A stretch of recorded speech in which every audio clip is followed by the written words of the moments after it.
So, we bring up this trail of thought because a trail of thought really is what your beliefs are about. A belief is only a thought you keep thinking, but we want to add a new phrase to that statement that you've been hearing us offer for a while. A belief is a vibration that you continue to activate for some reason. In other words, while Jerry and Esther have not thought about those particular people in a long time, that's still an active part of their life experience, as is most everyone's past an active part of your experience. Esther laughs as they drive in the monster bus across this nation.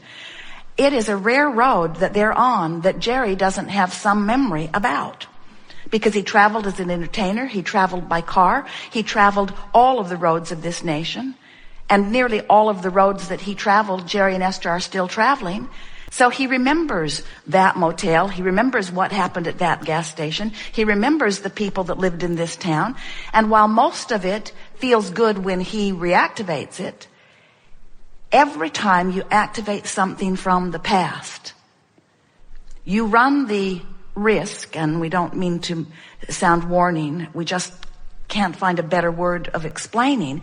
There is the potential of this activation because of this past experience not jiving with what's going on now. For example, when you go home for a vacation, home to your early roots, when you go back to visit your parents or the town that you grew up in or the people from your beginning, even if they're not still living where you lived, when you go back to those people, don't you find yourself beginning to behave like you did the last time you were there? Often. Because those familiar faces and places, the familiar food that they're eating, the familiar things that they think about, the familiar family albums that they get out, the familiar vibration of what that was is activated within you when you turn your attention to it. Whether you go there or not, or whether you just think about having been there. In other words, when you turn your attention homeward, so to speak, homeward to your physical family roots, you activate the vibration of that, and if you feel love and joy and friskiness when you're doing that, that means that those thoughts that are activating are blending with the most further extension of who you are, and all is really well. But if you feel irritated, if you feel ornery about it, if you feel lonely or homesick, if you get those nostalgic feelings that so often you associate with home, what that means is that thought activated something so far from who you now are that there is a discord within you. Esther said after a while of understanding this, now I know what homesick means. Home makes you sick. And we mean that too, in the sense that when you activate those memories of when you felt less secure, or when someone didn't approve of you, or before you had figured out who you are, it's a very common thing for you to activate just by turning your attention to something that doesn't jive with who you are.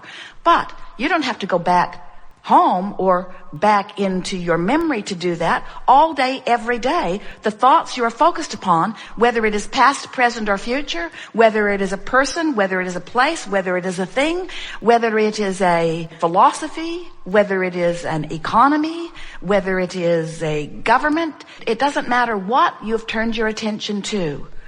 It is certain that whatever it is, you're getting play-by-play feedback about whether this activated thought that you've got going on is beneficial or detrimental to you. Because your life has caused you to reach into new places.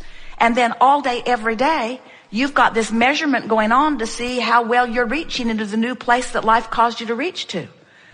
The best way of saying it is life has caused you to expand. The larger part of you, the inner being of you, has already taken that vibrational leap forward.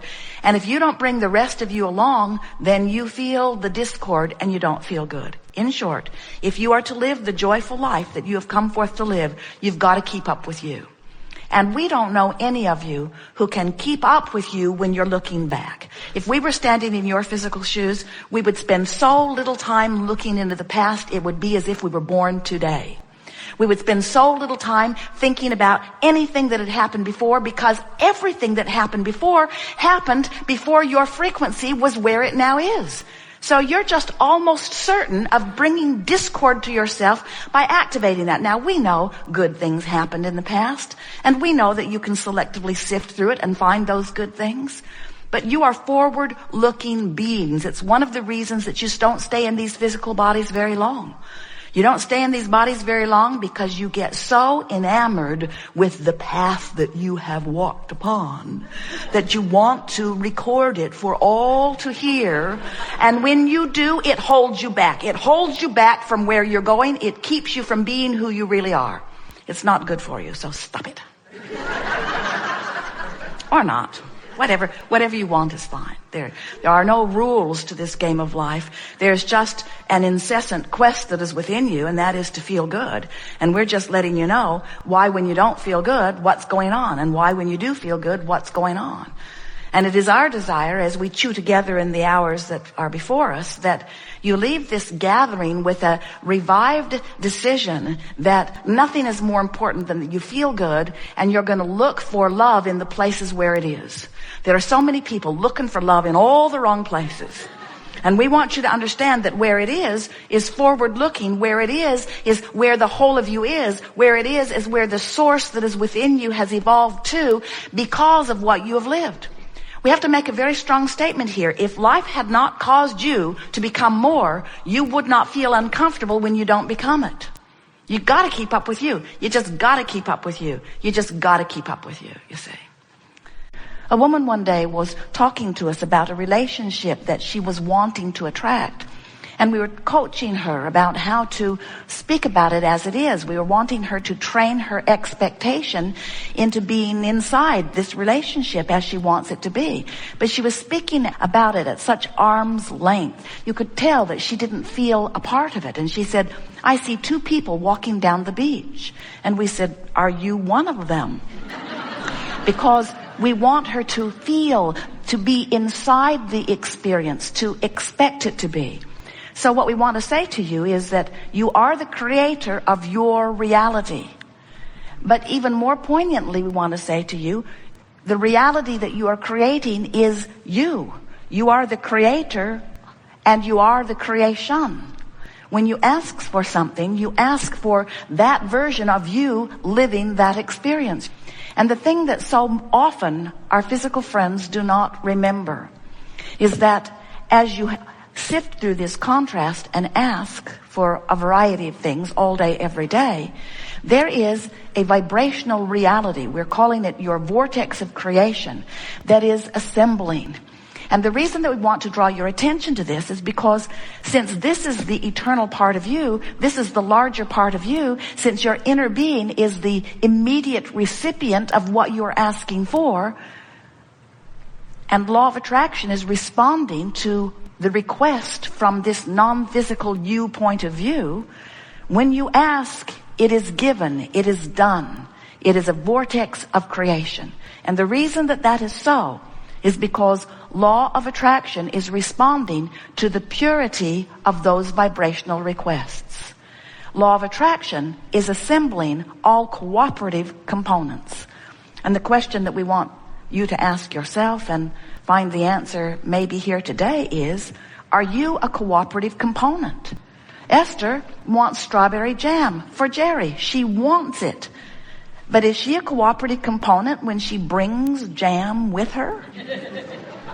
In other words, is she a cooperative component? She wants the hotel to respond to her note, to respond to her request. She wants them to succeed. She wants them to be efficient. She wants them to do a good job. She wants them to be proud of what they do. She wants them to earn well. She wants them to please her and other guests. She wants them to excel. She wants their success.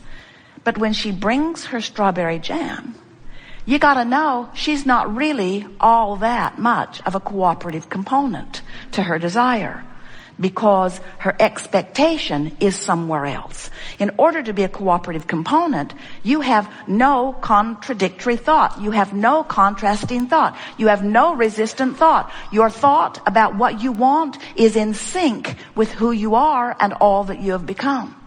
And that's what the art of allowing is. Allowing is allowing myself, by virtue of the thoughts I'm choosing, to be a vibrational match to the furthermost expanded part of me. Allowing myself to be up to speed with who I have become.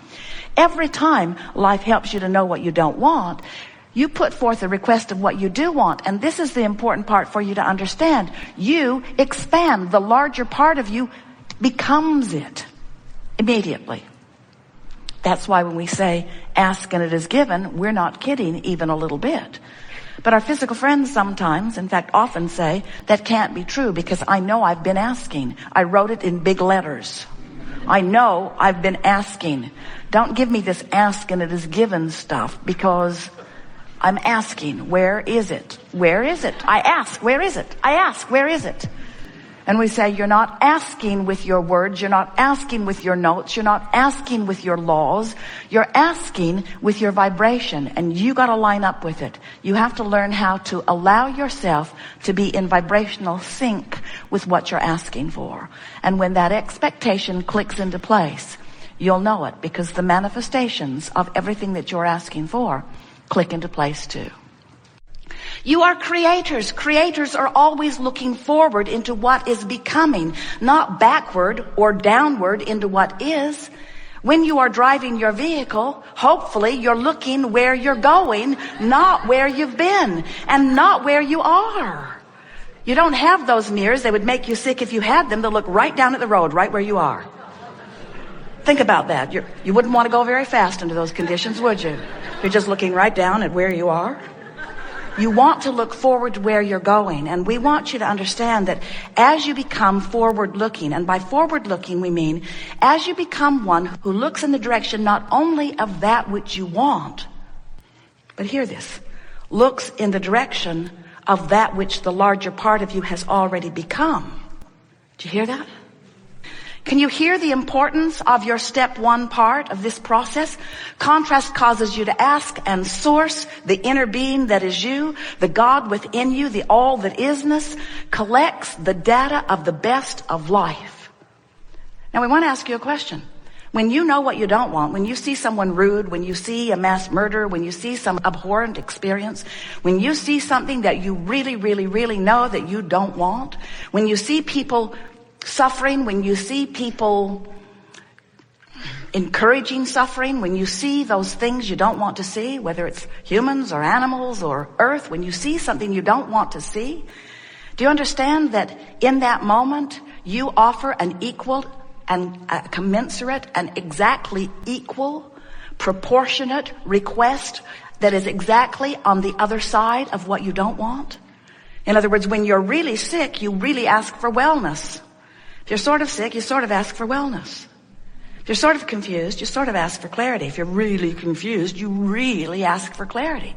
In other words, your request is always proportionate to what you are allowing yourself to live. And for that reason, in this time of greatest diversity, which is a good thing, not a bad thing, as you are mixing it up with one another, you are asking massively. And as you don't allow yourself as individuals to go in the direction of what you're asking for, it just causes you to ask harder and stronger and more often. So that the requests that this time-space reality are sending forth into the vibrational escrow of mass consciousness is bigger and faster and more than it has ever been before. This stream is moving fast, and the answering to what you are asking for is happening in greater abundance than ever before. This pool of abundance that you have requested is at its all-time high and getting greater in every day, which means your propensity for thriving is greater than it has ever been. Your propensity for suffering is greater than it has ever been also. Because it's always equal. In other words, when who you have become is more and you don't let yourself become it, you don't feel so good. Fortunately, as individuals, you don't have to wait for everybody to figure it out before you have the ease of alignment. You get to individually go with the flow of that which you have become, and when you do, you come into alignment with who you are. So step 1 is you ask. Step 2 is source answers. Step 3 is you got to find some way somehow to become a vibrational match to what you've been asking for.